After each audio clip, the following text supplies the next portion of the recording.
बाकीची दुकानं उघडायच्या अगोदर हे सगळे भाजीच्या दुकानं लागले तर हे सगळे परप्रांतीय लोक आहेत आणि याच्यामध्ये ना लाईट भाडं आहे, लाईट नाही, भाडं नाही, पाणीपट्टी नाही, काय नाही.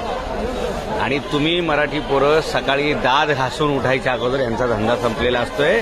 तुमच्या 10 पट हे पैसे कमवतात म्हणून हे मुंबईवरती राज्य करतायत. बघा हे दादाचं चित्र आहे आणि तुम्ही मराठी पोरं मात्र तुम्हाला टेन्शन नेहमी हेच दादाचं काय होईल, ताईचं काय होईल, अण्णाचं काय होईल, तात्याचं काय होईल, दादा आप्पाचं काय होईल, बापूचं काय होईल. बघा हे कमवतायत पैसे आणि तुम्ही फक्त याचा झेंडा त्याचा दांडा आणि मग तुमचा दांडा गुलच आहे मित्रांनो. अरे बघा स्वतःचा उद्योग धंदा व्यवसाय करा.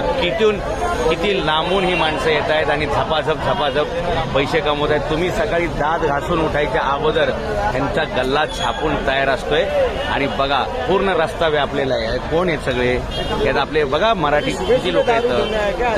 जरा शिका पोरांनो. उठा लवकर उठा. जर तुम्ही आत्ता सावध झाले नाही तर जसं तुम्हाला मुंबईतून हाकलून दिलेले तसं तुम्हाला महाराष्ट्रातून सुद्धा तुमच्या गावातून सुद्धा हद्दपार व्हायची वेळ येईल. बघा हे सगळे कोण आहेत बघा. रस्ता तुमचाच आहे सरकारचा.